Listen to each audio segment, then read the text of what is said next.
I will try and highlight the most important things that I feel that you need to understand when you write these proposals. As I said, my name's Gary. I've worked as a project manager now for the past 20 odd years, which means I'm in my 40th year this year, very close to my big 40th birthday. I'm still wondering what I'm going to get for a present, but my girlfriend hasn't told me yet. But so I've been working as a project manager basically for the past 20 years. I started out in the British Royal Air Force as an engineer, where I worked on aircraft and avionics, which is all the systems that helps the aircraft fly. From then I moved into the car industry and I worked in developing navigation systems for cars. I've done a lot of testing in Barcelona actually with Jaguars and Saabs, testing your very unique road system that you have here with the roundabouts and the main roads that go through the middle. That's something that's quite unique to Barcelona. So we've done a lot of testing here with navigation. From navigation, working in that arena, I set up my consultancy company and then moved to Belgium, where I started to get involved in writing proposals for funding. And I worked as a consultant for a company called Urtico ITS Europe. And Urtico write a lot of proposals around intelligent transport systems, which is traffic management and systems to help put people onto public transport. So the systems you see at the tram, maybe where you get when the next tram's going to come. We wrote a lot of proposals about implementing those kind of systems in Europe. And from then on, I've worked mainly in the transport industry and the technology around transport industry in writing proposals. Now my company Hodos, we work mainly in writing proposals, in helping companies to write better proposals. We like to give these training courses mainly for us. It's not a big business for us, the training, but we like to give them because it enables us to have a bit of business development, meet new people, and expand our network. So we give these courses maybe 4 or 5 times a year.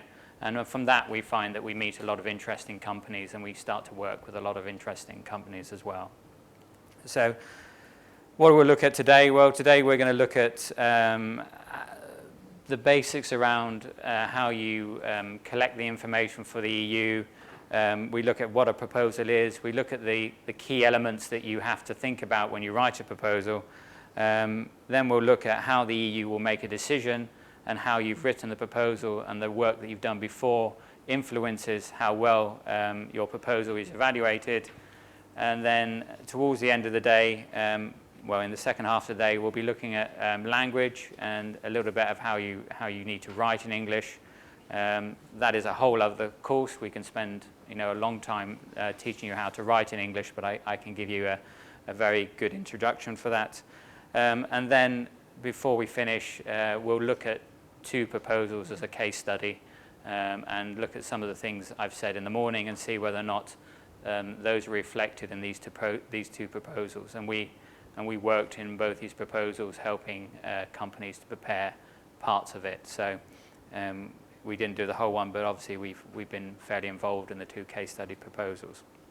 So what I'd like to do really quickly is just go around the table and get your name, who you work for, what your experience is with proposals in general, whether that is FP7 or any other type of proposals. The techniques that I will talk about today will actually be very useful for any proposal that you write. Well, good. I mean, it's good that you all have got some experience of FP7 proposal writing, so it makes it a little bit easier that I don't have to explain a lot of the basics. So looking at the aims of objectives today, as you said that you don't want to know what's on Cordis, and Cordis, I don't focus on the information you can find on Cordis. That's not what today is about. I try to focus on the softer skills of proposal writing that increase your chances and make it stand out a little bit better than other people's. I can't make a bad idea good. No one can. So, if you had a bad idea, no matter how you write it, no matter how much preparation you've done, no matter how good it looks. If it's a bad idea, it's not going to get through. But saying that, you can assess whether your idea is good or bad at the beginning and make sure you don't fall into some certain traps that a lot of consortia do when they write proposals. I do talk a lot about the psychology of how people make decisions and confirmation bias and things like that. So if I'm out of date now, since I did my psychology course when my degree was a couple of years ago, so maybe you've moved on. So I'll be happy to have new information about that to put in this proposal, in this course. So what I'm hoping that you'll gain from the workshop is really just an appreciation of how you need to focus things on what the EU wants, how you need to maybe structure your language a little bit differently, and how you need to write a little bit differently when it comes to writing in English. Unfortunately, the way that Europe is, with the 27 member states, you're working with international consortia people, and you have to, normally you're writing in English. And although that proposals can be given in other languages, 99% of the time it's in English, which is a benefit to me as a British person, but obviously it's a negative to the vast majority of people that work in proposals. So we'll look at a little bit about how English can be structured a bit differently to just make it a little bit easier for people to read and understand. We'll look at how you need to explain the benefits that you have, and we'll look at a bit about team management. Look, as someone over here said, looking about team management and the fact that sometimes it's a bit difficult to work in a virtual team. So we'll have a look at that today, and then finally we'll try and look at the last bit and work through the case study that we have at a very sort of high level and see whether there's any mistakes that have been made that we can point out for the things that we've looked at today. So we'll start right away to say, I'll ask a question. Not thinking about FP7, I mean, what do we think of a proposal is? What do we think a proposal has to do? What are we doing with a proposal when we put it in front of somebody? Any sort of thoughts that come into your head about what a proposal is? What you intend to do, but what do you want the proposal to do when it goes to somebody? What do you want someone to do with it? Understand it? Make a contribution to your field, accept an idea maybe, yeah? Anything else? Obviously you want money, that's another way, isn't it? Yeah, that's what you want. It may be something where you want to have somebody change policy. You want them to take a new course and do something slightly different. I've just put up here, I mean, for me, the proposal is really something that is a tool that we want someone to make a change. And this is especially true in FP7. We want them to change the way that research is being done now. Sorry, I didn't mention we'll spend most of the day working through this workbook here. So we'll flip over and work through the workbook, and there'll be some exercises you need to do. We need people to accept an idea. You want them to accept your idea, and you want them to accept your idea over somebody else's idea that might equally be as good. We obviously want them to spend money. We need them to spend money on our proposal. That's what we're writing it for. It's something that we want them to give us some money to do it. And we want them to take a course of action. So we want them to invest time and effort into having our proposal and take a different course of action and take a decision on our proposal. And there's different types of proposals that we can have. If we're not just thinking about FP7, we can have proposals that are internal. So I'm sure you write proposals internally to each other at the university of things that you want to do. There can be external, like we do for the FP7 projects. They can be solicited, which means they can be asked for. So FP7 is something where solicitors, they ask you for proposals. They can be unsolicited as well. So we can write something because we want someone to take a course of action that they haven't thought of before. So there are different types of proposals that we can see. The slight difference in FP7 is that your proposal document also becomes your work program. So it also becomes a thing that becomes a contract. So when you're writing the proposal, you've got to think of two things. You've got to think of, I want someone to accept my idea, but also it's got to be something that you're going to refer back to at a later date to carry out a course of action, to make a change. What normally happens with proposals that you write for business people is that you will write a proposal and then maybe later on you'll write a different work plan than what the proposal said. So it's a bit unique in FP7 where we have this fact that what we write down at proposal stage actually becomes a contract. And the time between writing and becoming a contract sometimes can be 18 months, which means that you have to have two thought processes in your head.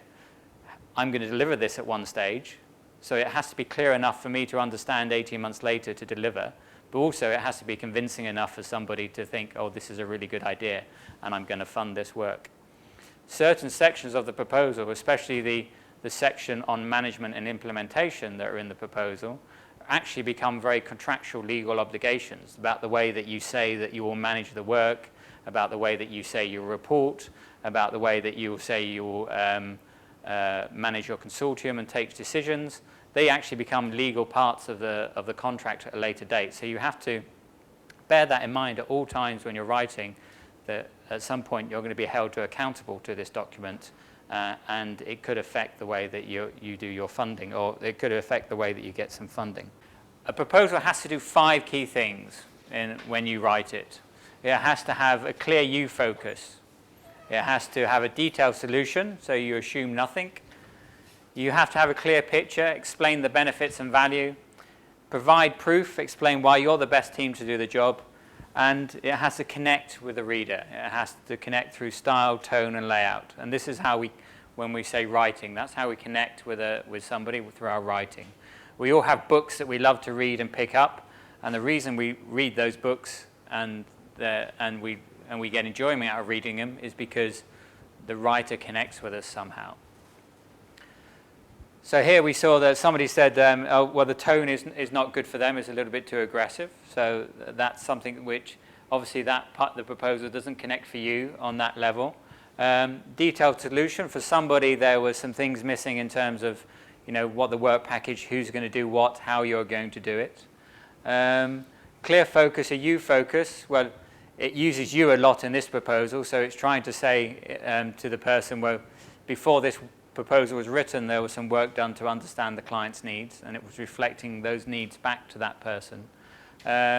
So there was some, in this proposal, there is some benefits and value. They talk about their benefits and value. And providing proof as well. There is a little bit about providing proof, but again, you picked that up in your discussion. So you can see already that you already understand what a proposal needs to do. By reading one yourself, you understand that there needs to be 5 key things that you need to get through in your proposal.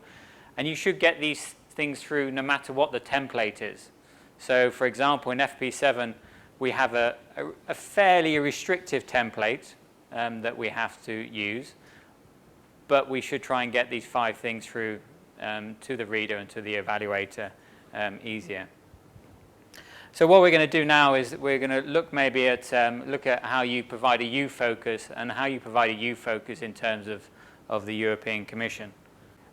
We've done a lot of work with evaluators. I know a lot of evaluators. I've been an evaluator myself, and we work with them. So we ask them, say, well, what makes you throw a proposal out? What don't you like about it straight away? So a lot of the things that come for us as an evaluator that we see, and the major credibility killers, the first one is non-compliance. So they didn't comply with the instructions in the proposal. They didn't comply with the requirements. That's one of the biggest failures in FP7, is that you don't read the rules correctly and you don't comply with what's happening. Poor spelling. Imagine if you're meant to be giving some of these proposals, especially if they're an IP proposal, you understand the difference between an IP proposal, because I didn't explain that at the beginning, because I've assumed a level of knowledge from when we went around the table. So if you're an IP proposal, which is a big integrated project, you may get up to 8 million euros in funding for this proposal. Are you going to give it to somebody who has a lot of poor spelling in their proposal? It already gives a certain impression. We already have made a decision about something when we see poor spelling, when somebody writes poor spelling. It also reflects in the way that we talk. Now, if I try to talk Catalan to you, and you never heard me speak English, you may think, oh, he's he's a bit stupid. He doesn't, he comes across as slow and he doesn't really understand. And unfortunately, that happens in our writing as well. When we write, if we have poor spelling, people naturally assume an educational level and an ability level on somebody. Incorrect grammar and punctuation, same thing as poor spelling. Cluttered, unattractive, or illogical layout. This goes back to maybe not painting a clear picture. A lot of proposals are written collaboratively. You have 6 or 7 different people writing different parts of the proposal, and it's all put together in a rush at the end, and there may be bits that don't really fit, and people can't understand where this bit goes, and you jump from subject to subject. And a lot of evaluators say they read the first 10 pages and they don't understand what's going on because they can tell there's different styles in there. Long-winded sentences and complex language. Unfortunately, the way that we work, because we're all intelligent people, most of the people working in FP7 are degree qualified, have doctorates, have masters. They naturally want to use complex language and jargon. And sometimes this doesn't work for the evaluator. Your evaluator may not be an expert in your field. It may not be that detailed. I mean, your proposal is something that is covering normally a quite range of different expertise and different ranges of fields. And you've come in as an expert on one particular area, but you may be tackling a lot of different problems. So an evaluator sometimes doesn't have the expert knowledge in your field. So he may be a medical doctor, but he might not be a neuroscientist. So you've got to understand that sometimes the complex language that you put in, that you write, may not actually be understood by the person that's reading it. And naturally, when we read something that we don't understand, it makes us feel a little bit stupid. I don't understand this. It makes us feel a little bit nervous, and we already set an expectation through that. Too much information, so a data dump. People are trawling through loads of information to find out what you're going to do. You start writing the work packages. Instead of using the work packages really as a method to write what you're going to do and how you're going to do it, you start putting a huge amount of information in there because you felt you haven't put enough in the first 10 pages. So you start using the work packages to provide solutions rather than the work packages to actually provide the detail of how you're going to work. And the wrong tone comes across as well. Maybe, as you said earlier, it may be too marketing speak for them, or too technical, or too academic. And having a lack of connection with the client. Now, these kind of things, as a major credibility killer, as things that straight away, before somebody's even got to your idea to assess whether that's a good idea, they've already made a decision on your proposal because they've made an assumption on the people that have been writing it. So let's talk a little bit now about having a EU focus and how you really connect with the EU. Some of you have worked on national proposals, and working with an EU proposal is slightly different. And one of the biggest problems that we see with proposals is that people don't connect with the EU correctly. They don't think from the EU's perspective. So when you write your proposal, you've really got to try and understand what the EU wants and what the EU needs. And in some ways, you've got to forget about what your proposal is doing, what your idea is, because you're naturally very, very attached to your idea and you have an emotional attachment to it. And now you've got to think about what the EU wants. So we're going to have another little exercise here about trying to identify what the EU wants and look at the solution. I mean, your proposal's got to offer a solution that sometimes even the EU hasn't identified yet. That because it's a research program, it may be a solution that they haven't even thought of. But somehow you've got to get that across to the EU in the way that the EU wants to see it. So we've got to try and get into the EU's shoes. So if we look at page 10, there's some notes there. And we're going to look at the way that we do this. There's lots of different ways to understand what the EU wants. And one of the ways is that we go to an information day sometimes and we get some notes. So normally there's two needs that we have to fulfill from the EU. There's the rational needs that they put down on paper. There's also some emotional needs that they want and they want to understand. And these normally are spoken or unspoken. So they will speak some needs at the information day, but outside of that, you've got to understand some of the unspoken needs that the EU has. Yeah, I think attending the info day is important, but I think if you've gone to the info day and you haven't got an idea yet, and you haven't got an idea of a consortium, and you haven't got something down on paper, at least your initial concept idea, you're too late already. Because by the time the core is released, so in July, there will be a transport core released. I've already got my consortium for one of them. I've already got the first 10 pages written down. I've already got my work program. And my info day is not something that I'm going to find out what I'm going to do.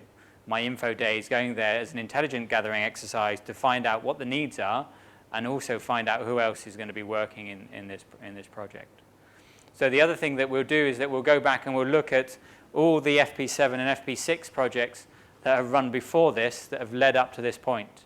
And we'll look at the major consortium members and the coordinators, and we may start to see if we can meet them at the info day, just have a general discussion about them, see if we can get a feel for if they're going to be putting any calls in.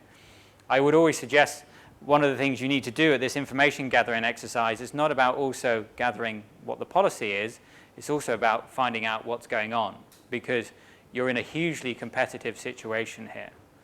I mean, the average rate for success in EU proposals is about 20%. If you've written a good proposal, it meets all the needs, you're going to hit about 20%. We have normally about an average ratio of about 40%. That doesn't come because we actually write, we do write clearer proposal. It doesn't come sometimes we have better ideas. It comes sometimes because we're not so protective of our ideas, and if we see there's a stronger consortium and a stronger player out there that has done a lot more work before we have, we'll try and get in that consortium before progressing it ourselves, and we'll give up our idea to somebody else and not become protective of it. So the point of this exercise is to understand that the information gathering phase of your proposal is just as important, if not more important, than actually writing the proposal itself, is to gather these needs, but also try and gather it in a way that is structured and something that you can refer back to at all times through your proposal writing. The reason we do this is because you're trying to have this you focus, and as I said earlier, you write for your peer group, and you will start to drift your proposal away from what the EU wants, because you're writing for your peer group, and you're writing for what you want to do as an idea, and then towards the end of the proposal, you may look back at the information and may notice that you haven't actually identified any of the policy. You haven't talked about the policy that the EU wants. And it's very important in the first 10 pages is to really highlight the policy objectives of the EU and highlight the policy that your idea is going to have an impact on. And the failure is that you tend to spend more time writing the idea and not enough time really understanding where the policy has come from and why that policy is there. Because if you understand that, then you will relate your idea to it better and bring your idea always back to the policy and always back to what the EU wants. Any questions on that point? No? And it's probably something you know, but it's probably something you always forget as well, because everybody rushes forward when they're writing and thinks they've got a wonderful idea and can't understand why nobody else can think this is a marvelous idea. And some of you said you failed proposals, and you read that evaluation report and you go, well, I thought it was a really good idea. Why have I got this evaluation? What can't they see?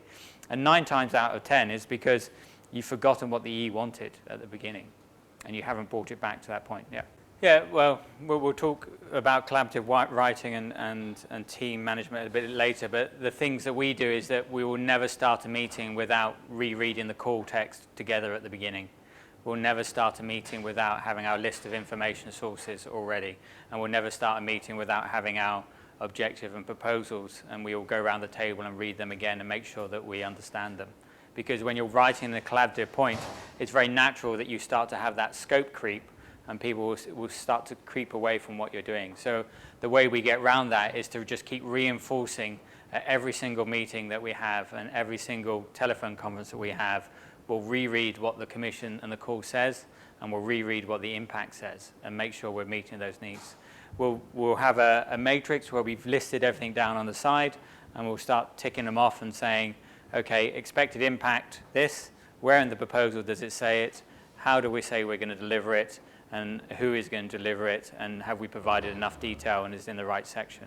And then also when we structure our language, we talk about later is that the way you structure your language in a written language is that you follow what's called a made structure.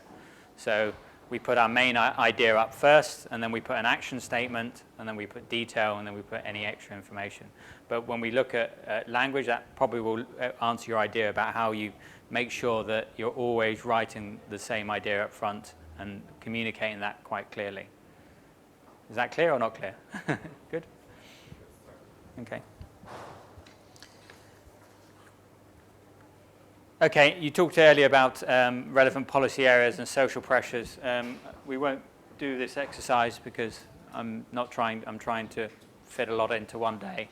But yes, the relevant policy areas and social pressures, you have to understand that. As we saw from those notes that we had earlier, is that there was a lot of notes about urban expansion and urban GDP being generated in urban areas. And everything was about the urban context. So, there are a lot of policy areas and social pressures that influence the EU and the EU evaluator. And sometimes you've got to understand that is outside of your particular domain that you're writing for. That some of these social pressures and the policy areas may be influenced outside of your technical domain. If I give a practical example of that, obviously, in transport, it's about transporting people efficiently and quickly. But actually, a big policy area that impacts us is actually health and aging population. But nothing in transport will talk about that. Transport policy will just be about reducing CO2 and making it more efficient.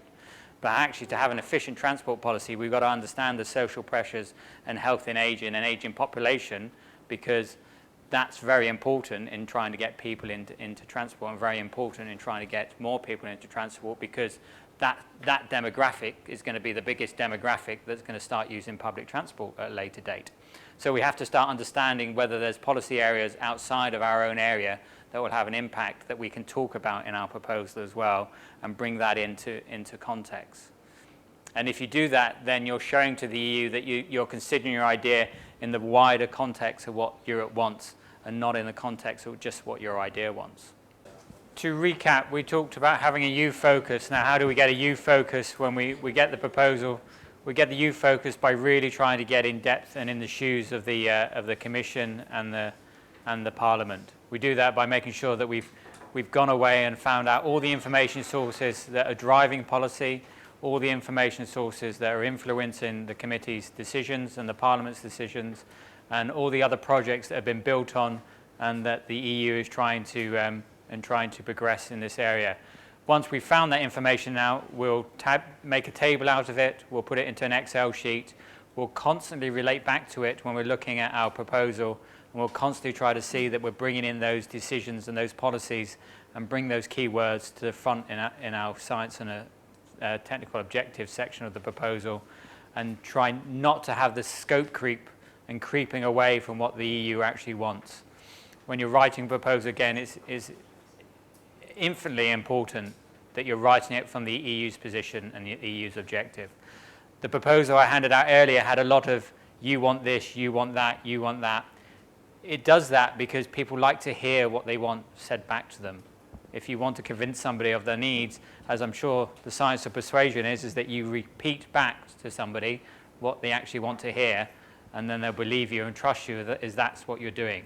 So we'll spend a lot of time telling the Commission what they want to hear again, telling them how they've came to the decision about doing the research call. We'll make sure in the first 20 pages that we're mentioning the EU at least three times more than we actually mention the project idea or the project name. We talk about the EU constantly. We're telling them that we're getting in your shoes, we understand what you want, we understand what you need, we understand why our project has an EU focus and not a national focus. So we're going to talk a bit about how people make decisions, and since I have some experts in the room, I'll ask them to sort of confirm some of the things I was saying in this section. So we obviously, people are emotional, and most people make a decision based on emotional aspects. And the evaluator is no different from that. When he's reading something, he'll be making an emotional decision. He will have been guided by the EU at the initial briefing, and he would have been told, we kind of like these kind of proposals, or we have this idea, or these are our objectives. But at the end of the day, the evaluator will be making an emotional decision on something. So one of the first things that we have to overcome is confirmation bias. And confirmation bias is? Confirmation bias is when we confirm our initial assumption. So if we make an assumption of something, we'll try and confirm it afterwards. Instead of trying to find evidence that goes against that consumption, we'll try and find evidence that supports it. So if you think back to early on about the major credibility killers, if we've already have a lot of bad spelling and a lot of bad grammar, or it's illogical, or the proposal is just a wall of text and it's very difficult to read, what have we already done to the evaluator? He's already made a decision that this seems a complex, difficult proposal to read. I don't understand it. It's a little bit too high level for me. It's not clear what they're doing. And then he will go away and find evidence to support that confirmation. So that's confirmation bias. And we see that in experimentation, that we ask questions that for yes answer is consistent with our assumption. So if we assume somebody is an extrovert, we'll ask a question, do you like to meet new people? That needs a yes answer. That will say yes, and that confirms our assumption. We always try and seek out evidence that confirms our initial opinion. For example, Google does this. So if you're if you don't believe in climate change, you will search climate change, and then Google knows that in the past you've read everything about negative effect, about climate change not being real. So it'll only bring back search results that say climate change is a scam and it's a big conspiracy and it's just an effect for people to give us money. Yeah? But if you believe in climate change, or you believe the evidence and you search climate change, Google will bring you back evidence because you've read a lot of stuff in the past about climate change being scientifically proven. So actually, we're always trying to search out things that confirm our own initial belief. This is why it's very difficult to convince people who are very on the left or right about their ideas being completely different, because they're always just trying to search out information. The other thing you've got to, the other benefit that we have is that the evaluator is not, although he's subject to confirmation bias and he'll make an emotional decision, he also will make a deductive decision as well, because he has a level of expertise and a level of education in that area. So what we're trying to do is understand that, okay, he's going to make an emotional decision, so we'll have to do things in our proposal that benefit us when it comes to that emotional decision, that we don't allow him to initially think our proposal is bad just because we present it incorrectly, or if we've used poor language, or we have very complex layout, or we put too much information in there. So confirmation bias is one of the things that we're trying to get over when we're talking about using plain English and having a good layout and having a EU focus. That, you know, if you don't talk about the EU in the first 10 pages, then he'll think, well, you're not talking about the EU. This has got nothing to do with the European policy. Joining the dots, the predictable world bias, we like to look for order in things. So somebody said earlier when they read the proposal, they said, oh, it's clear, they've got label headings. This is one of the things about joining the dots. When we read something, we don't actually like to read something unless we know what's coming next. So this is why a heading introduces the next topic, so you can see what's coming next. So it's very important, when we'll talk about plain English writing, probably after lunch, is about having good headings and layout and things like that. We seek the familiar. We rely on information that's readily available to us, and we overestimate based on recent media. This is important as well when you're doing proposals, that actually it's very difficult as a very new entrant into the FP7 world to get funded because you've got no experience. The Commission would rather give money to people that they've seen in the past have a proven track record in giving money. Obviously, it's very difficult then to get involved if you've not got proven track records. So we always recommend to companies that have never had this experience is always try to find the people that have worked in the field before and approach them and get into a consortium that has a proven track record. So if you're interested in getting research, I mean, it's definitely important in spending the money to try and be involved in the associations in Europe that are pushing the research agendas in your field. For me, it's Ertico, which looks after intelligent transport systems. They've been around since 1980. They've won proposals at something like a 50 to 60% success rate, mainly because the Commission knows that if you give them a load of money, they're going to perform and they're going to give you a result at the end. So, you know, they're very happy and comfortable with giving the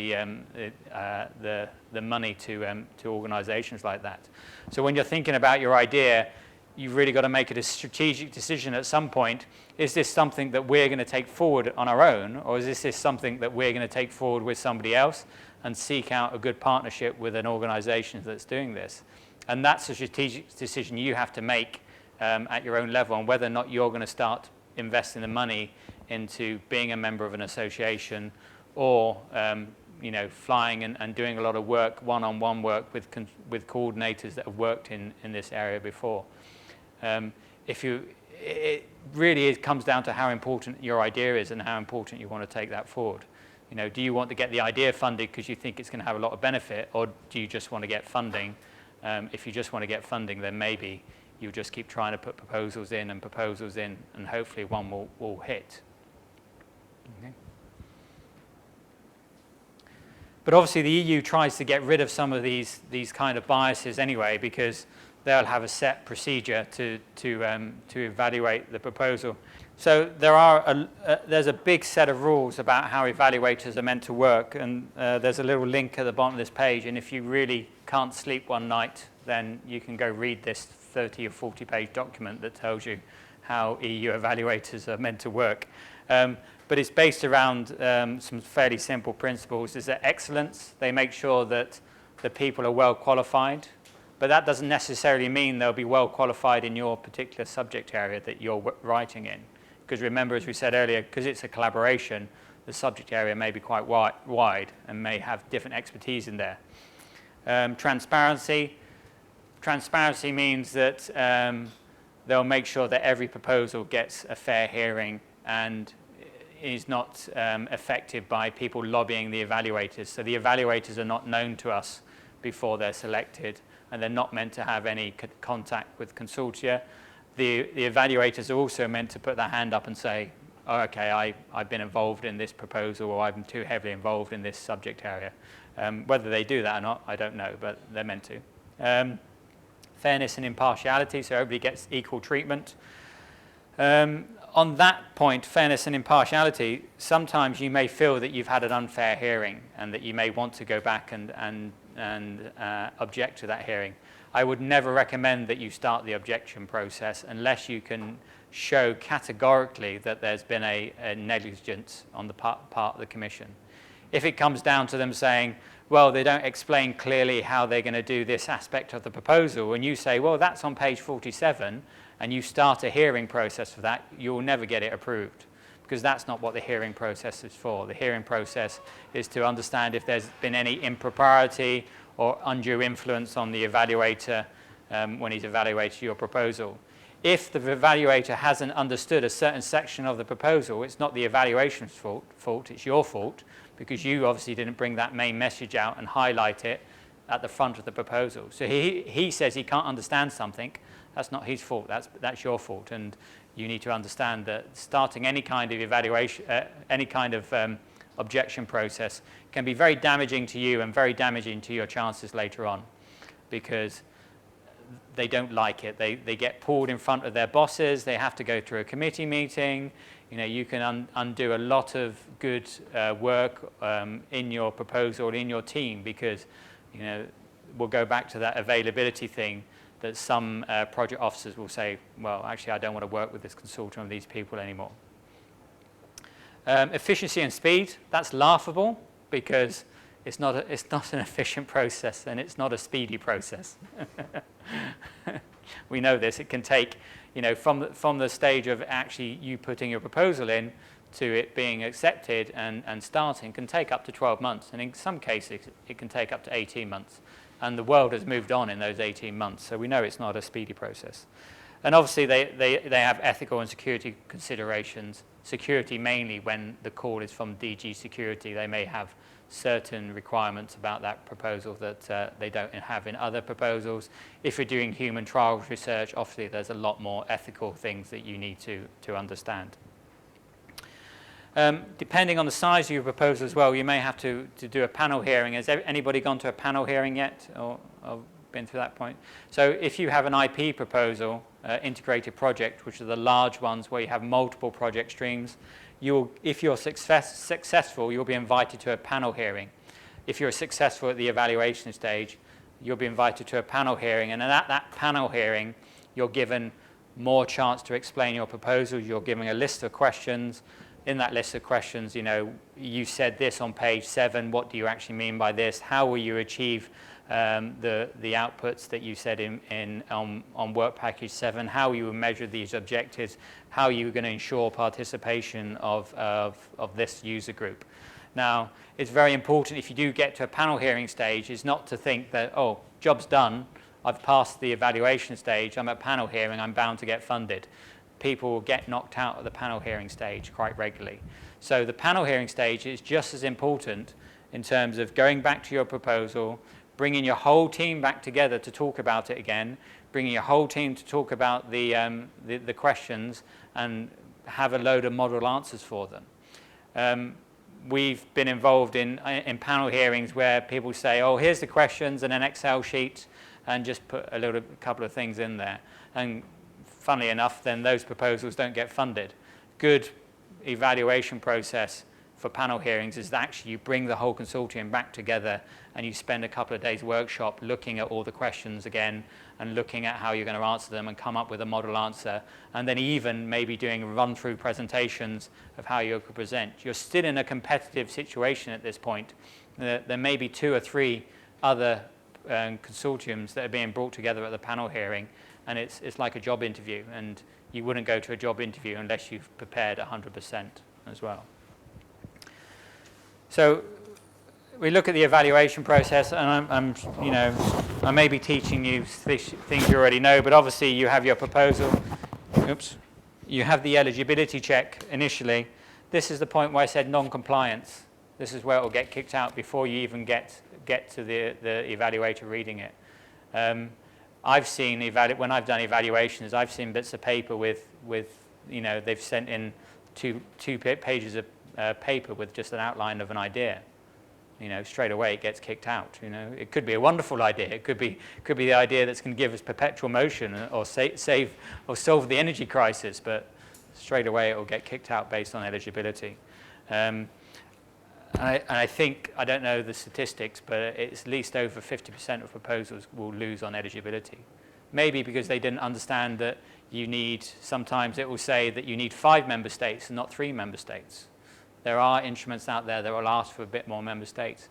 This comes back to your information gathering exercise, making sure you're reading the policy, but also making sure that you understand in detail what the guide for applicants says, and put that down as part of your needs on your Excel sheet. Have we met this need that we have 3 partners from 3 different member states? Have we met the need that says that we have to have a user group in the proposal? There's lots of proposals which failed on that point alone. This is the point that they start to creep away from what the Commission wants and starts doing their own thing. Once you get to the eligibility check, you will have the evaluation. Now, first of all, there's the individual evaluation. So your proposal will get evaluated by 3 evaluators. One will be a technical expert in the field. Another one will be another technical expert. And another one will be one like me, which is generally a generalist who's looking at management and implementation and quality and things like that. And that's what I come in at. I look at the other 2 sections. I don't tend to look at the scientific and technical excellence. So this is the point I made earlier, that making sure that you're writing for the correct person. You're not writing for your peer group. Because actually, I'm not that technical. Although I have a technical background, try to get me to design an amplifier now and I'll fail. I don't work in the technical field anymore. I've moved past that and become project management and come about quality and implementation. So whatever your proposal is doing, make sure you understand that there's going to be 3 people that will be evaluating it, and you've got to write in that language that meets those 3 people. Typically, they're not going to be native English speakers either. 27 member states. It's very unusual. I know the UK wants to have a lot of influence in Europe, but when it comes to the research world, actually they're the leading beneficiary of research money. But when it comes to evaluation, majority of people evaluating are going to be non-native English speakers. This is why it's even more important when you're writing your language, and when we talk about plain English principles, is to not have the jargon or the peer jargon that you have amongst your group, and to ensure that you're trying to write it as plainly and as clearly as possible. After the individual marking, which may actually be done at the commission, so they may fly the evaluators in and they'll sit in a room and they'll have a big pile of evaluations to go through, proposals. Sometimes nowadays it's going off-site, so they actually get it sent to home and they can read it at their leisure at home. Obviously, if they're reading it at their leisure at home, there's a lot more time for them to read through it. If it's an evaluation where people have come to Brussels, they typically only have 20 minutes per proposal to read it. So I guarantee they're not going to, they read the 90 pages that you've written down.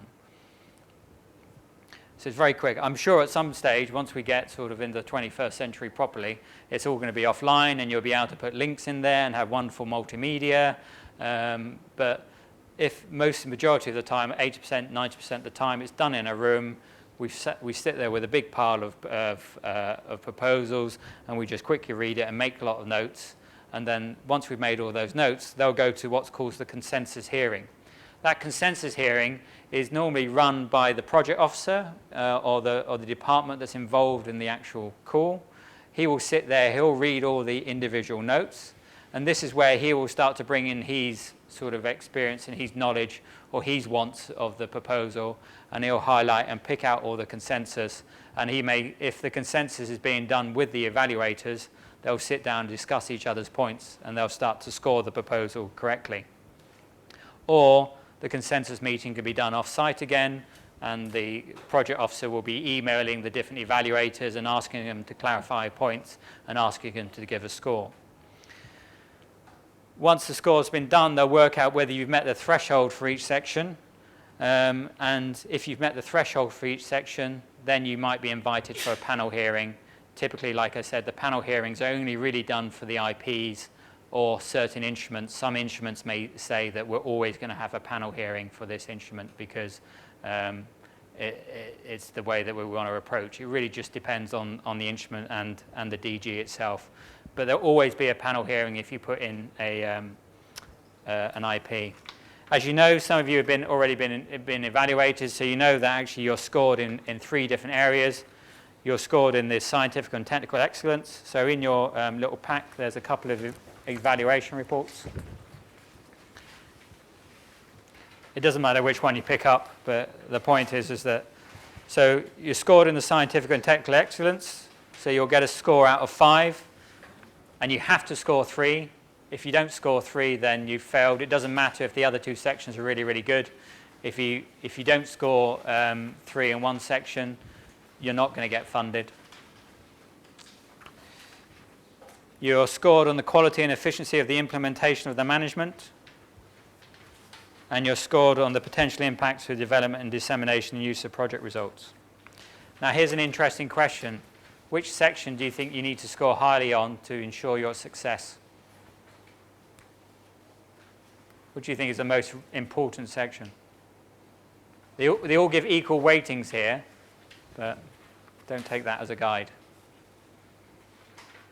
Where would you put your effort of those 3 sections? The third one, the impact? Yeah.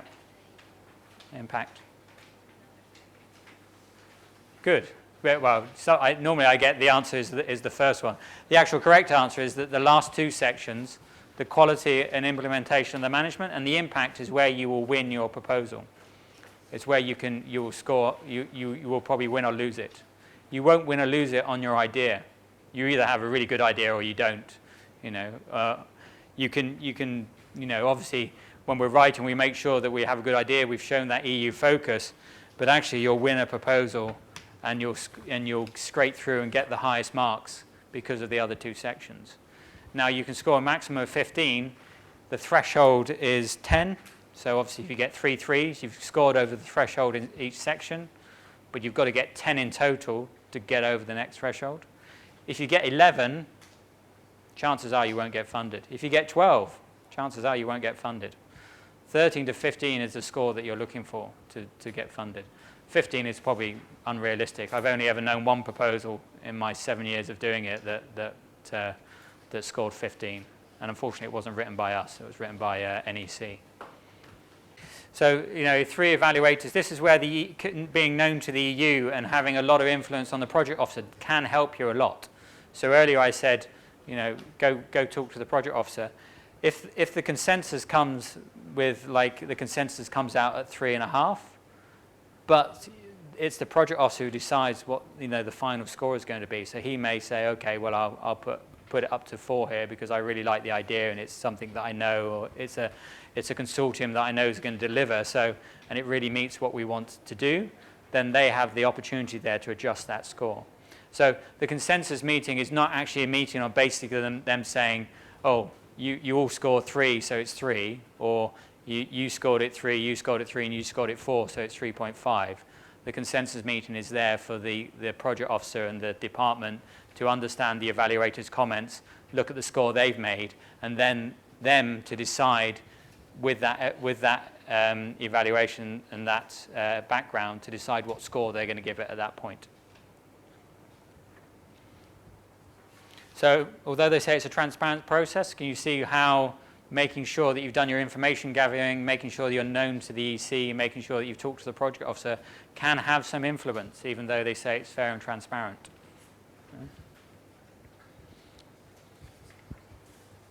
Let's look at these 2 evaluation reports now for these two projects. And this afternoon, we're going to spend about an hour just going through both projects, looking at the 2 areas. But as you can see, for the first project, let's pick the one that looks like this, which is for Smart Fusion. Okay.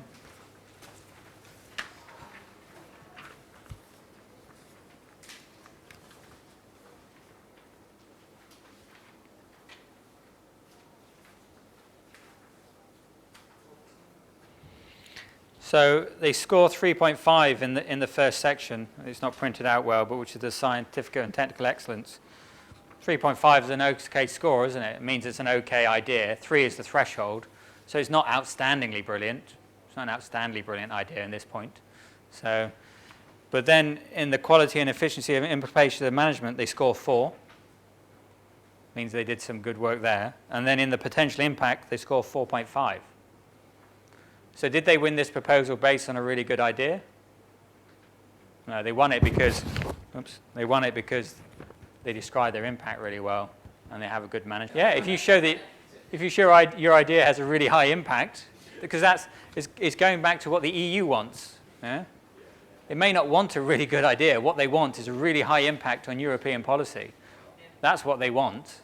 They don't want superbly brilliant ideas. They don't want you to be pushing the state of the art so far forward that we're going to be doing hyperspace travel or something like that, or developing walk-drive engines. Yeah? They want impact. That's what they want.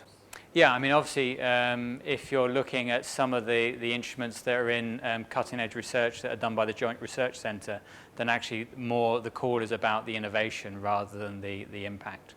So anything that comes out the Joint Research Centre calls, and what's the name of it?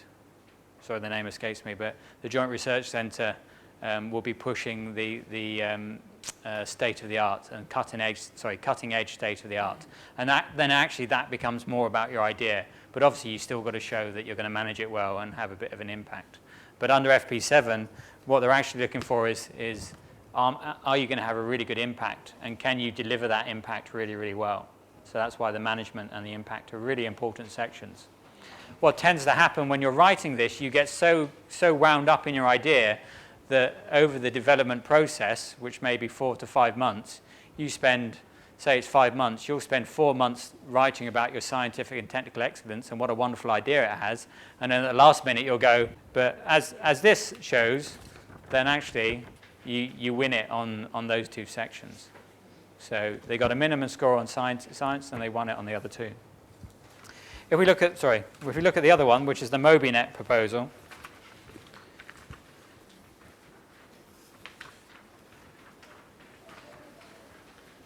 this was an IP, so this was a large integrated project.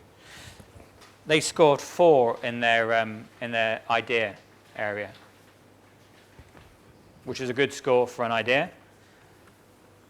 They scored 3.5 for quality and efficiency of management, and they scored 3.5 for impact. So slightly lower scores. This got funded, and the only reason this got funded, because it scored 11, was because it was an IP, and strategically IPs are less competitive because they're a lot of work to do, and they were only going to fund 2 IPs under this call, and only 2 people put an IP in. So you can imagine if a third person put an IP in and did a little bit more work in these 2 areas, then they wouldn't have got it funded. Yeah. So it was a little bit of luck in that point. Well, luck and a decision saying we're going to go for an IP. This is the other reason when you're up front doing your information gathering exercise, you're trying to decide what your strategy is going to be. Am I going to go for a small or medium research program, or am I going to go for big, large IP? Big, large IPs are a lot of work to write and a lot of work to bring together because they're multiple projects under one project. And I know for this one, because the company, the International Road Transport Union, has a very small role in it, so I consult for them. So I had a very small role in writing some parts of this proposal. And yeah, I know half an hour before the deadline, they were still writing the text. So, yeah. But they only won it because A, it's Erdico, they're known to the EC, they're a very good organization, and B, they strategically had a winning decision that they went for an IP, and there was only one other IP that was going for it. So they're only going to fund 2. So I would suggest that what probably happened is that the commission bumped up these 2 marks to get them to 11, to get them over the threshold, and then that enabled them to fund it at 11. But 11 wouldn't normally get you funded that well. This one scored 12, which is a semi-decent score. They only got funded on this one because they got put on the reserve list, and they were first on the reserve list, and one of the other projects dropped out. Which takes me back to the evaluation. So once you've been evaluated, you'll get ranked. So there'll be a big list of proposals, so there'll be a ranking of proposals. So not all proposals are equal. So say they're going to fund 5 proposals. They may have 20 that have passed the evaluation. Out of those 20, there's going to be a good chance there's going to be some proposals that will have the same mark. So the commission they'll rank it, and they'll rank it based on very subjective criteria, like, we're going to have one, if I talk about my field, transport, may say, okay, this one's looking at bus transport and this one's looking at train transport, so we're going to fund this one and this one because it's 2 different domains, and then they'll drop out another one that's maybe looking at bus transport and scored the same, but the consortium really is not the strongest consortium, or they haven't got a lot of experience in delivering proposals. So the ranking is also quite subjective. So the ranking A is done on pure numbers, and then when there's 2 at the same time, that's when they'll make a subjective decision based on, whether they think you can deliver or not, or whether it overlaps other proposals. Sometimes they may ask 2 consortia to come together. It's quite rare they do that. It depends on the size of the consortia. So if there's 5 in one and 5 in the other, 10 people in a consortium is not that bad, so they may merge the 2 proposals. If they do that, obviously there's a lot of work to get the proposal back up to the merged status. So the ranking, again, is quite subjective. So the ranking, again, is an area where you can have a lot of influence if you've got past the evaluation stage and you're on the threshold at 12, 13, by making sure that you've contacted the EC in the beginning, that they're known to you, that you've got a good consortium, that you've talked to the project officer. It's all in their mind. You're familiar to them. We talked about the having that familiarity bias, is that they'll start to trust you a bit better than trusting other people.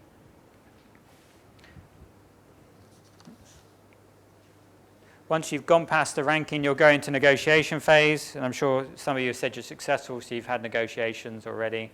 And then it'll go to committee consultation if you pass negotiation.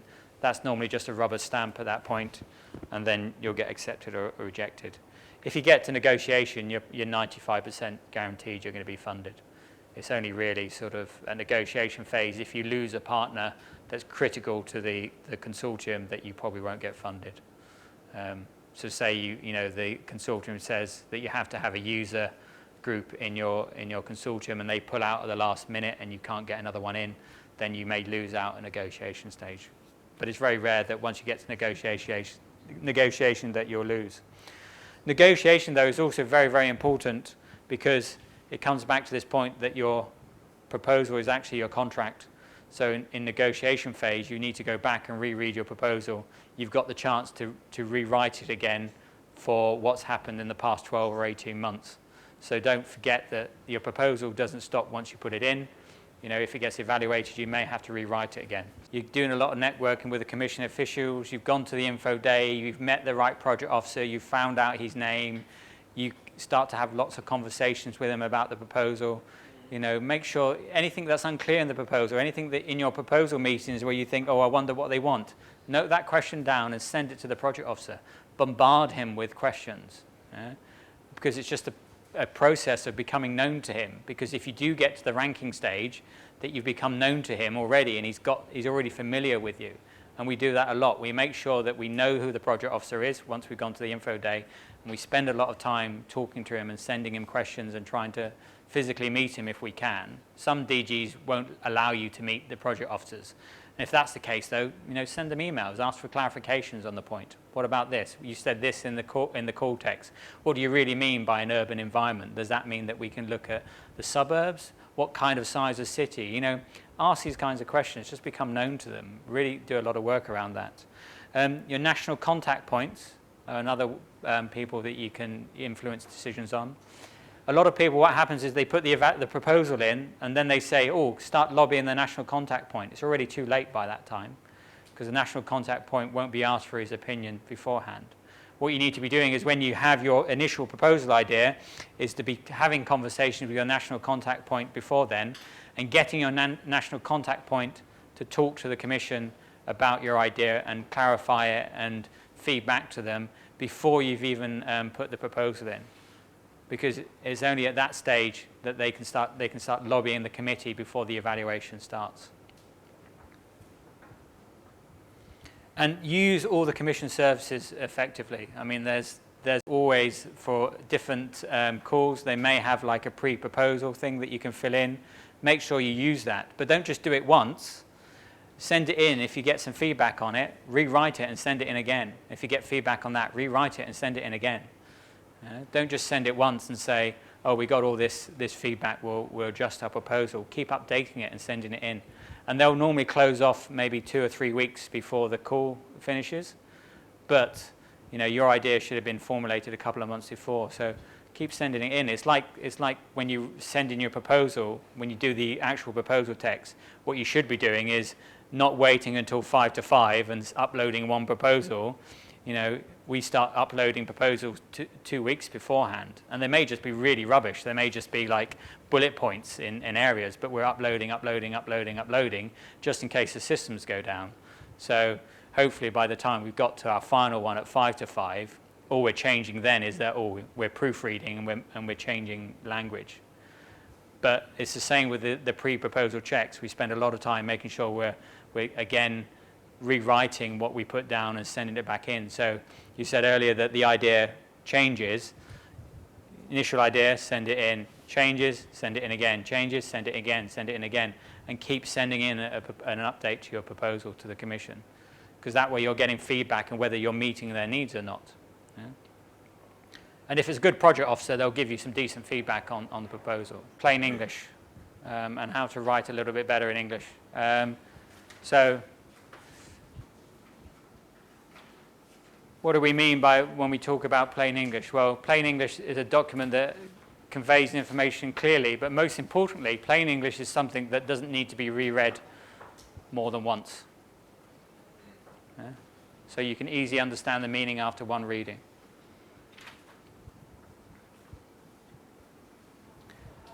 So here are two examples of writing. Which example do you prefer? But not only why do you prefer the other example? Okay, does anyone like number one?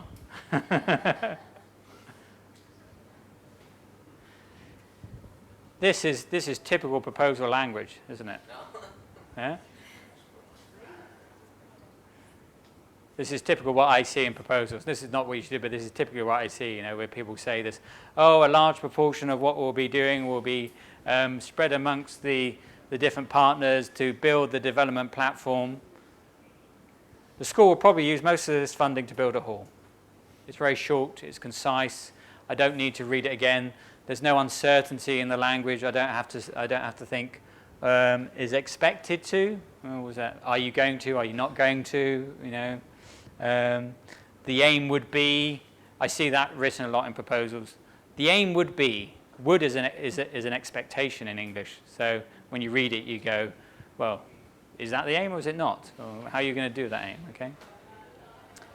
The other difference between these two sentences, this is written in what's called the passive voice. And this is written in the active voice. So I'm sure you know the difference between the active and passive voice in your own language. It's the same in English.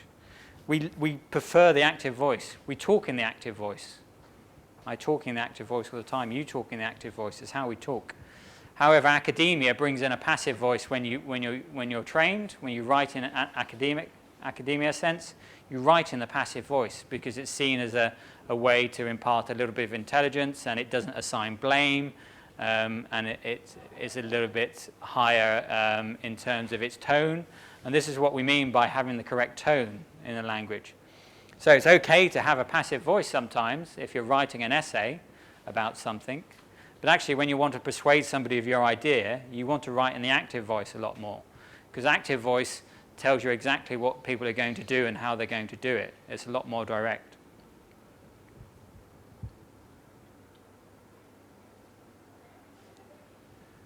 So yeah, I mean, we always look at plain English. Part of my other company services is that we actually rewrite documentation and rewrite it from what somebody's done, and we put it into a plain English format. And there is some evidence, although it's not really been looked into that much, but it's more subjective, that that people do write in plain English. They find those kind of companies more trustworthy.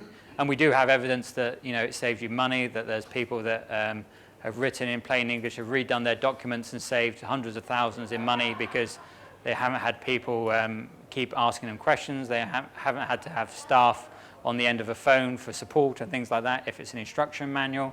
So it does make a lot of difference writing in plain English. So how do we write in plain English? Well, there's lots of things we can do. One of the first things about writing in plain English is the first thing that we talked about, which is understand who your reader is. So information gathering exercise. Really understand in detail who you're writing for. Don't make the mistake of writing for your peer group, because you're writing for each other and everybody else is reading it at the time, you will start to write expecting, because you know that person understands what you're saying. So you'll start to write for the people that are reading it around you, not writing for your reader. You build your paragraphs around a central idea. Every paragraph should have what the first sentence is called the topic sentence. So that introduces what the paragraph is going to talk about. You write short, straightforward sentences. Now, the French are terrible at this. I mean, I've seen sentences that have 80 words in it, and multiple clauses and multiple commas. Most good sentences in English will have no more than 20 words in it. If you find your sentence has more than 20 words, then you need to think, I need to split this sentence out into another form. And most good sentences will only have one clause. So they only have one subclause after the comma. I mean, if you're introducing 2 or 3 commas, then again you need to be thinking this sentence is starting to be a bit too complex. Why is this important? Well, because we looked earlier about the science of persuasion, is that one of the things from a psychology point of view between short-term and long-term memory is that actually we don't remember things. We only have, I think, capacity of 6 or 7 bits of information before we lose it. I know I'm a pilot, that's my hobby. And one of the things we do is that we make sure that when you're talking with air traffic control under human factors, they never give you anything more than 3 bits of information because they don't want you trying to remember 4 or 5 bits of information, because if it's safety critical and you've got, well, what was the 5th one? What height should I be at now? Was it 2,000 or 3,000? Because very quickly, once it goes in the short-term memory, it will be lost. So the reason that we write around with very 20 words and short paragraphs and straightforward ideas is that we want to get the person to remember what they've just read about 3 or 4 sentences ago, and not to have to go back and reread it again. So you see, sometimes you see these really big blocks of writing where there's lots and lots of writing. If you look at your handout, there should be one here, this one. So there's the evaluation report that you saw for the Smart Fusion project. Remember, they scored poorly on section 1. What do you think to that text there? If you need to read that straight away.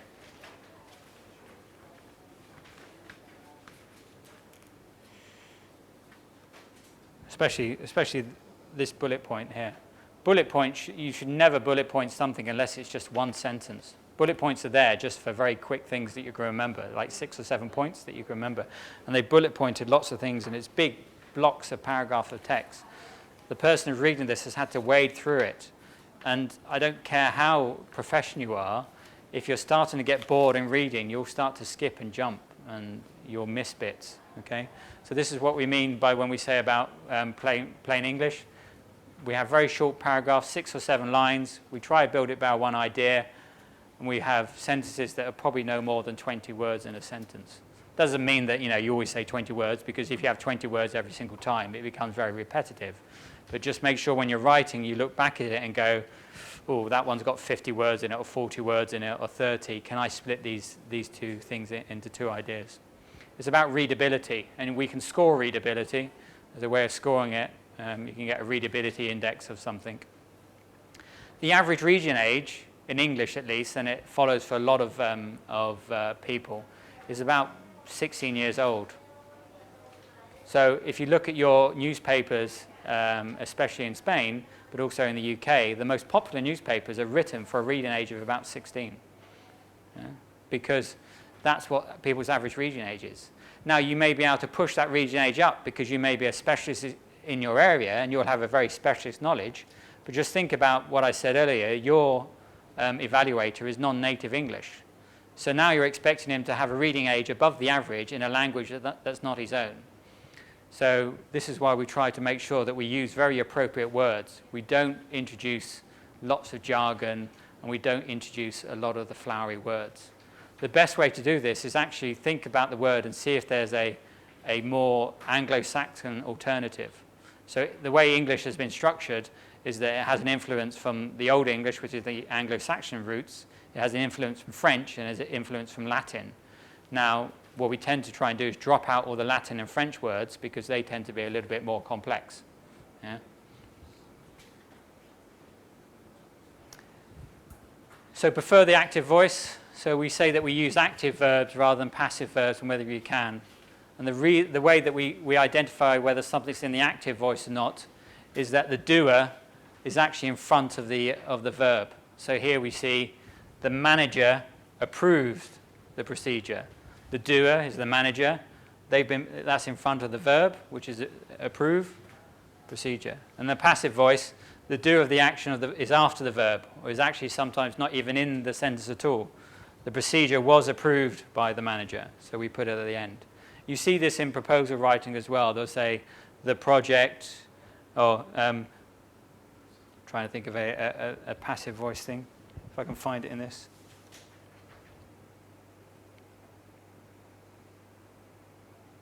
Here, so there's a line here that says, the voice of the commercial transport industry is represented to the European and global organization, the International Road Transport Union. The International Road Transport Union is actually the doer of this actions at the end of the sentence. If you was going to put it in an active voice, you would say, the International Road Transport Union represents the voice of the industry. It's a stronger sentence. The procedure was approved. There's actually no doer here. What the passive voice is really, really good for if you don't want to assign blame to somebody. Politicians use it all the time, don't they? Mistakes were made. Well, who made the mistakes? Was it you? Was it somebody else? Yeah. Politicians love the passive voice. We see that all the time because it doesn't assign blame to anybody. So the architect drew up plans for a new foyer, passive or active? Active, yeah. Yep. We cannot service your oven until tomorrow? Active. The invitations were sent out by Lucy last week? Passive, yeah. The receptionist will show you to the training room? Active. Your phone has been disconnected? Passive, yeah, because there's no doer there. Who disconnected the phone? So this is a classic. We're not assigning blame. It's Telecom Italia or somebody like that who's done that. The students were informed of their grades in December. Passive, yeah. Okay, it's a very simple thing, but as academics, I think you're going to find that you probably write in the passive voice a little bit more than you should do. And to make your writing a little bit clearer is to try and bring it back to the active voice all the time. And when we talked about building trust and connection with the reader, we know actually by bringing it back to the active voice straight away, it shows who's going to be doing what and how you're going to be doing it. We will build a platform that will have a lot of impact on European policy. We will do this, we will do that, the project will do this, make sure the doer is always at the front of the word. Then the reader can very clearly see who's doing what and when they're doing it. If you write in the passive voice about what you're doing, then it's very difficult for them to understand who's going to be doing what and when they're going to be doing it. If we look back at the proposal that I put out earlier, just have a quick couple of minutes reading that again, or 30 seconds, and you'll see that a lot of that proposal is in the active voice. It's not in the passive voice at all.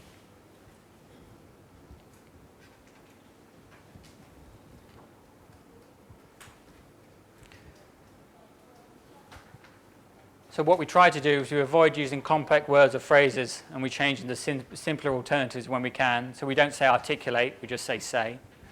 We don't say ascertain. The project will ascertain, we say find out. We don't say utilize, we say use. With a possible exception of, well, except. Due to the fact that, you see that a lot in proposal language, due to the fact that, just say because. And until such time as, until. The other thing you've got to remember, you've got a very short space in your first 10 pages you've got 20 pages to describe your idea. By putting things back into the passive active voice, you actually naturally make the oops, I want to go backwards. Let's go to the first one again. So when we've changed this to the active voice, we've already cut out so many words. Okay? Remember, you have a word limit in some sections, so by having an active voice, it naturally makes the sentence a bit shorter than already, and you stop running out of space itself.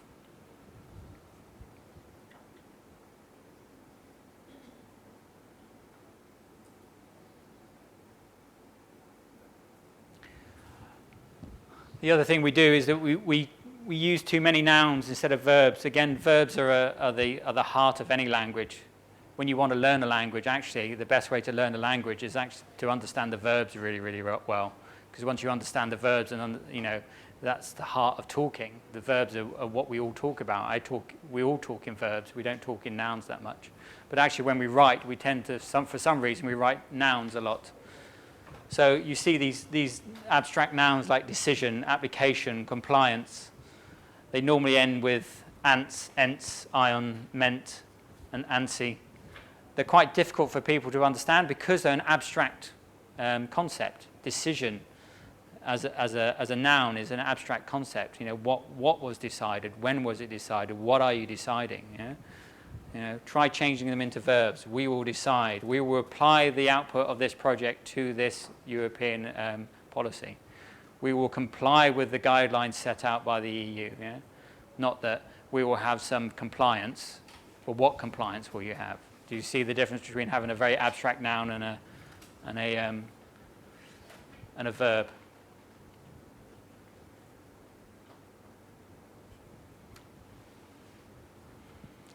So here we go, use verbs instead of nouns. Before, the parish have made a decision to undertake the development of a concrete parking area.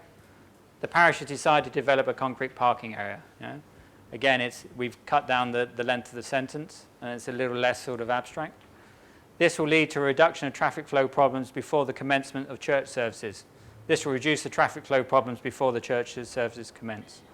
So we've taken this abstract noun reduction and changed it into a verb. We've taken this abstract noun decision and changed it into verb. People like plain English when they read it. I mean, they like that kind of communication. It becomes very clear to them who's doing what, when they're doing it, and why they're doing it. And that goes for proposal writing as well. Obviously, we are intelligent people. We're discussing complex ideas. You can use language that is relevant to your area. If you're talking about neuroscience, you will use neuroscience-specific words. If I'm talking about traffic management, I'll use traffic management words. But that doesn't mean that we can't just change our language a little bit to make it a bit clearer for the evaluator what he's doing. You want to make the thing easy for him to read. If he's only got 20 minutes, make it really easy for him to read. And as I said, it removes unnecessary words. So with regards to, by means of, until such time of, we look back at our language and try and get rid of them. You can cut out a lot of adverbs, which is like very. Very is a very overused word. You can get rid of that straight away. You can probably take very out of a sentence and it won't change the sentence at all. This is what I said earlier, is that when we write documents, we try to structure them in a way, and when we look at the proposals later on, we'll see where this has been done and where it hasn't. Main idea, action statement, detail, extra. And actually that will go for all of your writing in English, and even your writing in Catalan or Spanish, is that structure your writing that way makes it very clear for people to understand what you're saying. Put your main idea up front, then follow with an action statement, what you want them or you're going to do. Any extra detail after that, and any extra which may be contact information or something that's not really related to the idea. Practical example of that is when you write emails. I mean, how many of you now use email as an informal communication method? It's quite normal, isn't it? We will not use email in that way. We'll use Skype or those kind of things to have conversations and instant messaging. But when we write emails, we'll start off with the main idea. For example, if I'm arranging a meeting about something, my main idea will be, we're arranging this meeting at this date, at this time, action statement, please make sure that you reply to this email by this date. And that will be my main idea. And then any extra detail will come underneath. I won't go into sort of saying, oh, we're going to have a meeting on this agenda with these subjects, and we're going to talk about this, and right at the bottom will I put, we're going to do it by this time, and please respond by this time. Always try and think what your main idea is in that section and bring it up front. And we'll look at these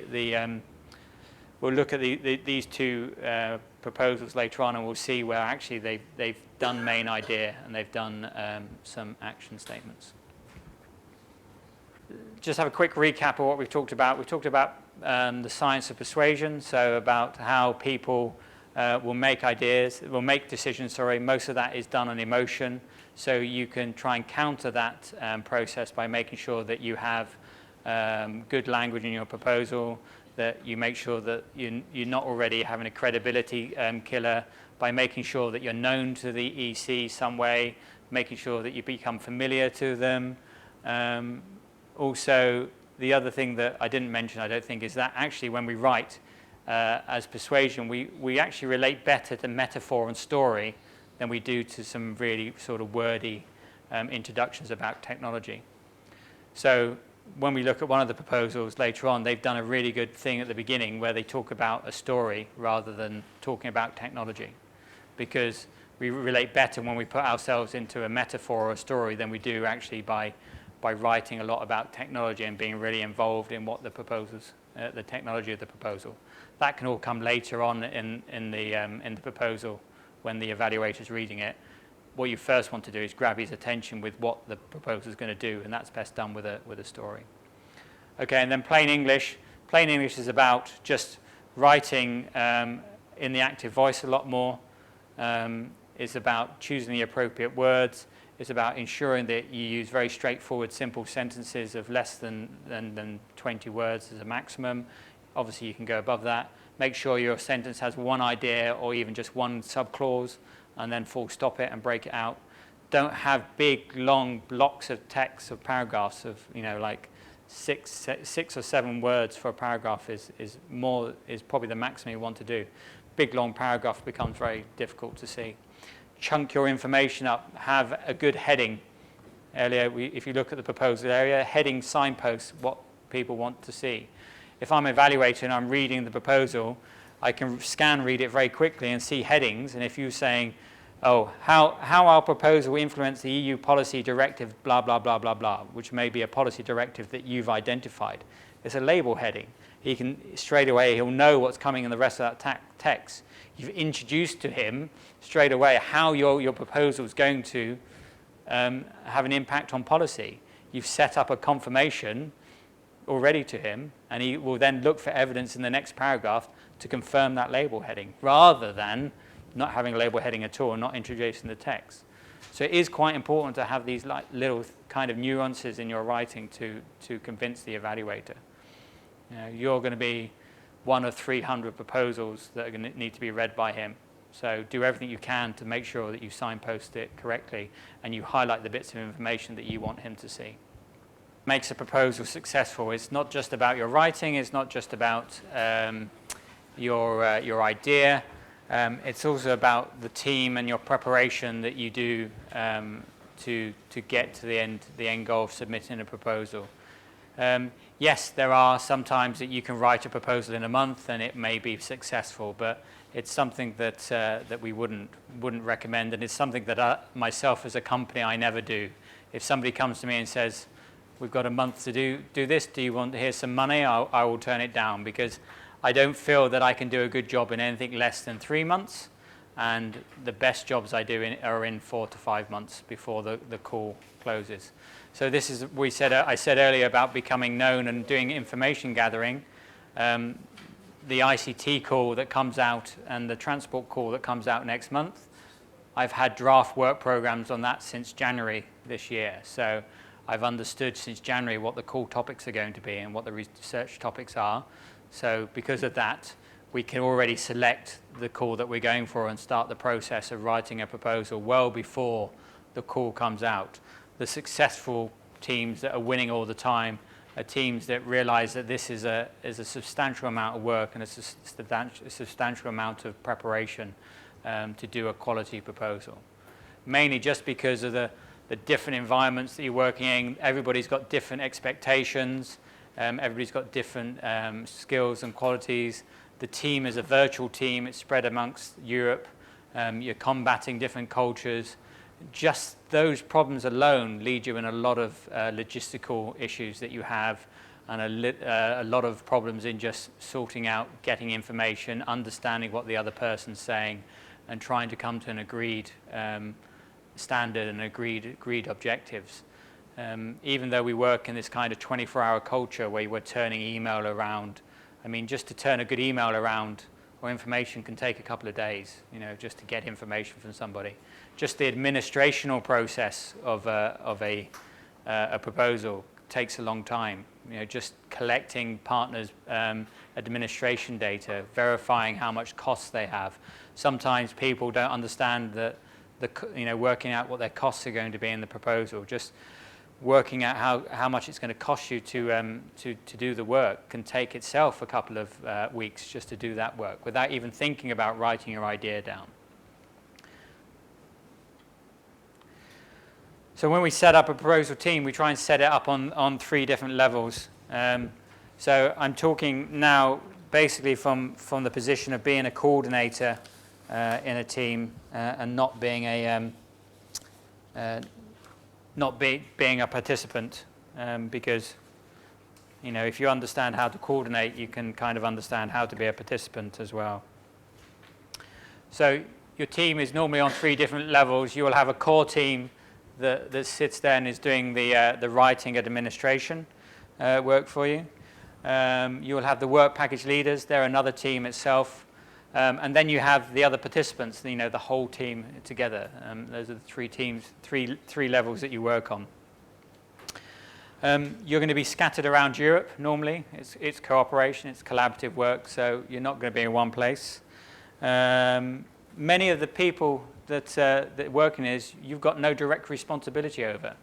You've got no authority over them. You can't tell them to do things. They've got another boss that's telling them to do stuff. So even though you want them to deliver some work for you, they've got other priorities, and those priorities are not set by you. So just the fact that sometimes they may not put your work that you want them to do in terms of writing or delivering information at the top of their to-do list, that in itself will give you time. From a project management point of view, it's not the big things that cause projects to be delayed. It's not big risks and big problems. It's actually all the small stuff that you don't account for. Just people being off sick for a couple of weeks will send you back. Somebody going off holiday for a couple of weeks will set you back, if you want information from people. It's all the little things that actually have a bigger impact than maybe the one big thing that would stop a proposal. How much time is lost, do you think, in just when you have things like a video conference of people not turning up or not understanding the technology? And quite a lot. How much time do you think is lost then over a proposal process when you're constantly having to meet over video conferencing methods and communications methods just by people not understanding the technology and the ICT behind it? It's important when you think those are really good points, and they're valid points you're making about the human element as well, and working with people that you can trust. I mean, the best teams that you're working with are teams that you've got experience of working with those people that you can rely on, and you can kind of second guess what they're going to do. That's your peer group. That's the best way to work. The other things we have to think about, though, are really about how we communicate in this team as well, and what are the best methods of communication, and ensuring that everybody buys into that kind of communication as well up front, that you understand that you're all going to use Skype, or you understand that you're all going to use an email, or you're all going to use a certain amount of telephone conversation, of an audio conferencing system. A lot about running these kinds of teams is making sure that when you're doing your communication process and you're coming to the meetings, that you've been very, very well prepared beforehand. It's very difficult to run a good proposal on a very ad hoc basis by not going to a meeting well prepared, understanding what the agenda is going to be, making sure people understand what kind of system they're going to be using when they get there, provide training for people if they haven't got Skype. I have got people that work in teams that have never used Skype before. And it gets very difficult just trying to train them to use Skype and things like that. You've got to think about these kind of communication problems and administration problems up front, because these are the things that will always give you problems and slow down your process and make you less efficient when you're running these kind of proposal teams, because you're naturally spread about Europe and you need to have good communications between them. Anything else? What kind of let's think about our team roles in there. So what are the roles we're going to have? So we said they operate on 3 different levels. What kind of roles are we going to need for the team? I'll start you off. We're going to need a project manager, aren't we? Yeah. So, sorry? And work package leaders as well. That's another team, isn't it? The work package leader team. It's a separate team. It's a separate virtual team that's working on their own and doing their own thing as well, which is going to have the same problems as the larger team as well, that you need to set them off and do some tasks and communicate with them well. I would argue that you could have a project manager who's the writer, the proposal writer, but it's also a risky strategy to do that, because a lot about project management is following up the mundane task. It's about me saying, sorry, you haven't given me your budget sheet yet, or you've got to come to this meeting at this time, or here's the minutes from the last meeting. We normally have a writer that's totally independent of the project management. So one person is assigned to be the chief writer and chief editor. That doesn't mean that nobody's writing in the team. You are providing all your content, but we never cut and paste content into a proposal. We have one person who acts as the chief editor and chief writer, and everything goes to that person, and by the project manager, who's making sure all the component parts come in. They send it to the one chief writer and chief editor, and they will write the proposal and take in information and ask for clarifications that they need to and rewrite it. It's very obvious in proposals where you have cut and paste, where you can see where one section has been written by one person and another section has been written by another one. Remember what we talked about earlier this morning about setting good tone of language and having a good style and connecting with the reader. You connect by your tone and language. Having multiple writers in a proposal naturally makes it very difficult for a reader to follow, because he may read one section that's very, very good because it's been written well by somebody. He may read another section that has been written completely differently and is all in the passive voice and is an academic language, and it makes it very difficult for them to follow that kind of writing. It doesn't matter if it's maybe less important to have an academic style if you've got one writer. At least then the whole proposal is written in one style and is written in one tone and one kind of language tone as well. So we tend to have a good project manager. It doesn't matter, again, if that project manager doesn't have the technical expertise in the area that you work in. So I'm in transport, that's my area, but I've written proposals in cloud computing. Because I have an understanding of a technology, I can understand the concepts around cloud computing. I don't have to be a very big expert in cloud computing and understand the in-depth detail about it. I just have to have the content and drag the relevant main messages of the content from the experts out and put it into a readable form. Also remember that your project manager that runs a proposal doesn't have to be the project manager that you're thinking about running the consulted project with if it wins. They could be two different people. So a project manager that's good for running a proposal can be a different project manager that's good from actually coordinating or being involved in a proposal itself. So it would definitely have three roles in our team. We're going to have the project manager, we're going to have the administrator, the chief editor and writer, and we're going to have the administrator as well. You can combine the project manager and chief writer and editor if you want to, but only if that person's got a lot of experience and it's a fairly easy consortium to manage, maybe 5 people or something like that. It's very dangerous to have them as the same person, because you end up with somebody who's overloaded on the project management side. As you get closer to the deadline, obviously the amount of work you have to do gets more, and the project manager is spending more and more time just trying to get the mundane task of getting the partner that's out in Lithuania that hasn't given you any information yet on their participant profile or what they're doing or their budget costs yet, and they're chasing that person up all the time rather than just writing content. The administrators are very, very key in the proposal.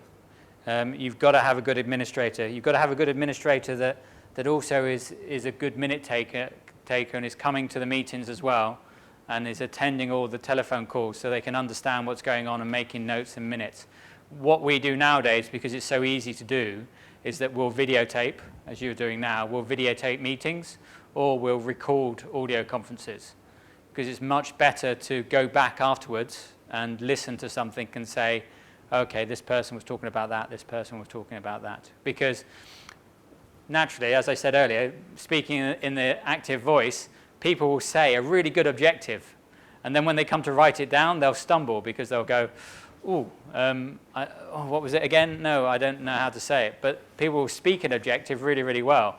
So we'll use recording the meeting and recording the telephone conference as a method, just so we can go back and highlight it. And you don't need to transcribe the whole meeting or transcribe the whole telephone call. You can just run back and remind yourself of what you're talking about. So when we look at team management, all teams go through these 4 stages. And we talked about the work package team as well. That's another team, and that's going to go through the same stages as this. So there's 4 stages to team management. The first stage that you all have is forming. And you all have experience of this. Do you remember when you first start a project? It's all exciting, isn't it? We all love it. Oh, where are we going? What's our vision? There's not enough hours in the day. It's all fun. I love it. What's the plan? Where's my place? There's a little bit of anxiety there because we're not sure what's going on, but we love the start of projects and proposals. There's excitement at the beginning. Then you have this phase called storming, where people are having conflict. What's going on? Who am I? Who's in charge? Who's steering the ship? I'm not sure I can do this. This is too hard for me. I feel out of my depth. Oh, we're changing the objectives again? I thought we'd done the objectives already. Yeah? I'm not sure I can do it. I'm tired. I'm ready to give up. I don't want to do this anymore. Then you have the norming phase, which is, oh, right, I understand what's going on. I understand the processes. We're communicating well. We're getting lots of communication. I know who's leading the team. I'm respecting the other members of my team now. It's challenging, but we've got some unity. We're making good decisions, and it can be fun.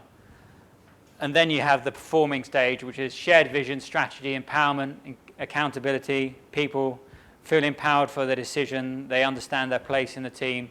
You resolve conflict really well, and you can grow. Now, all teams, no matter what you are, whether you're writing for a proposal, whether you're a virtual team, whether you're building a raft somewhere on a team building exercise, all teams go through these four phases. It's one of the truths of project management theory that hasn't been left yet. Yeah? Now think about the amount of time you've left yourself if you're doing a month's proposal and you've got to get all these 4 phases in. Yeah? It's just not long enough, is it? If you want to do a quality proposal, you'll probably get to about here and the deadline will come.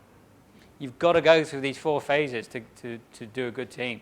This is why we start so early in the team process, because of what I want to do. I want to be hitting the last month. I want to be hitting these 2 phases in my team development.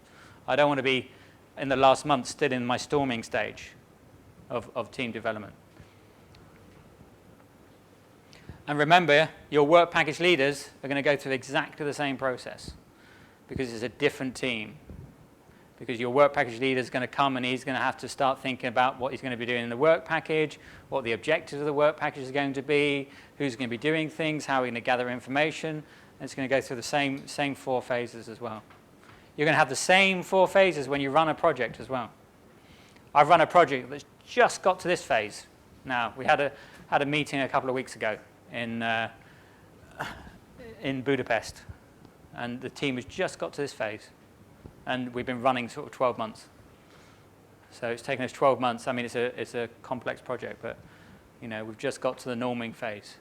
People are starting to buy into the processes and the administration. This is why it's so important up front to have good processes and administration in your team and your process development. Have a good online system that you've trained everybody in, that people understand how to use it, and there's no problems with people uploading documents. Have a good way of doing document control. So many times you get documents that are kicked out without any good namings. That it's proposal, Part B proposal, version 77, RU comments, date. I mean, that's a horrendous naming system. Have good document management systems, which is just about the name and a version number. And when you're collaborative writing, towards the end, it's okay at the beginning, you can have multiple people working on multiple sections and a single editor sort of trying to incorporate it. But in the last 2 months of your proposal development, and definitely in the last month, you don't have more than 1 person working on the proposal text. It should just be 1 person at one time. That document is controlled, it's sent to that person, they work on it, and they send it back to you. That introduces time into your proposal, just doing that, because it's very easy to start making mistakes and the last proposal, and you'll miss it, because when we proofread, we sort of skip things, we skip read, we don't proofread correctly, and you'll miss bits in it, and then the evaluation will come back and it will say, oh, Part B, the table here says, you've missed out this information. You go, well, I thought I had that. Why isn't that there?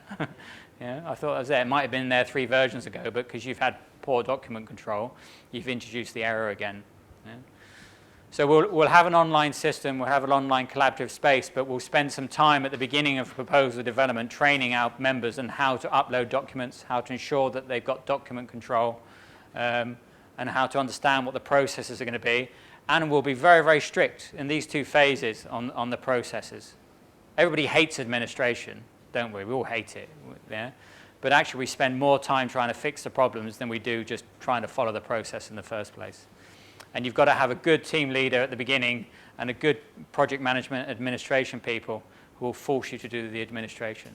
So with your administration department here, when they're telling you to do administration and follow a certain process, they're doing it for your own benefit because when you get to this stage, you don't want to be arguing, you don't want to be in a bad situation because you've got bad team management.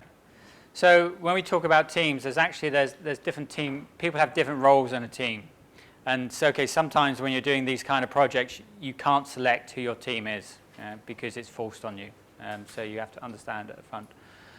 So there are different roles. So the first role is called a plant. So this is the person that's creative, imaginative, free thinking, generates ideas, and solves problems. Whatever your role is, you're allowed to have a weakness. Yeah? And this weakness is that they're too preoccupied to communicate effectively. They're very light communicators. You have a resource investigator. They're the type that explores opportunities and develops contacts, so you can give them the jobs to go out and find people and things like that, and say, oh, find me another partner in the consortium. But they can tend to be over-optimistic. They think everything's going to be solved. It's not a problem. And they lose interest very, very quickly. Yeah? Once this person goes past the forming stage, they drop off in performance. Yeah? You have the coordinator, who's mature, confident, identifies talent, clarifies goals, delegates effectively.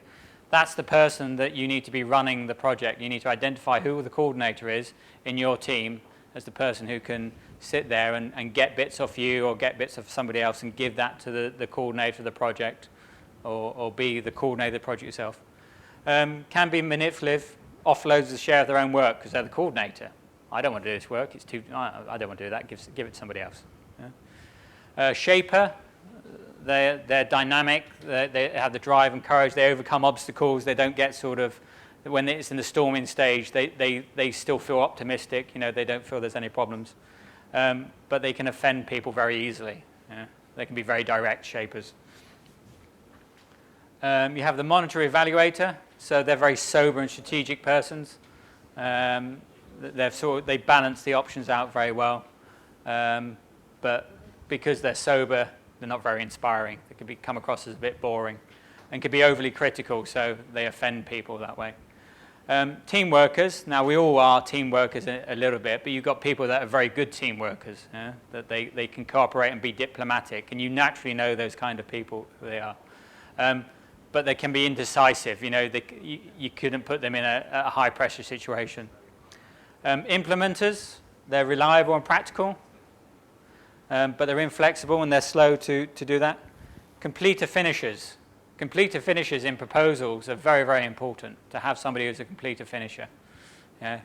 Who's doing all the painstaking work, who's ticking the boxes, who makes sure that you've met the eligibility requirements, is doing your proofreading, has made sure all the tables in the document are filled in. They perfect. The only problem with completer finishers is they take too bloody long. So like, come on, hurry up. And they go, no, I still need to check. Yeah. My girlfriend is a completer finisher. You'll see what I am in a minute, because this is my report. Yeah, and she's inclined to worry unduly. She stresses about things. But her job is assigning cars to markets for build. She balances out production and signs planning. So she does a lot of planning for Toyota. So she's an excellent completer finisher. Yeah. Then you have specialists, your experts, the people that have really the detailed knowledge. Your professors, you're the specialists. You come in, but you're single-minded, self-sustaining, dedicated, and you provide knowledge. But you only contribute on a narrow front. You don't look outside that kind of viewpoint. And you dwell too much on the technicalities. You get too involved in the details. When actually, on proposals, you don't need to put so much detail in them.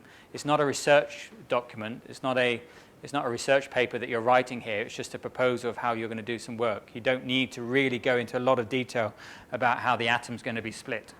Okay, so you can't guarantee, if you're a big consortium, you can't guarantee that you're going to have everybody that you need in the team. Yeah?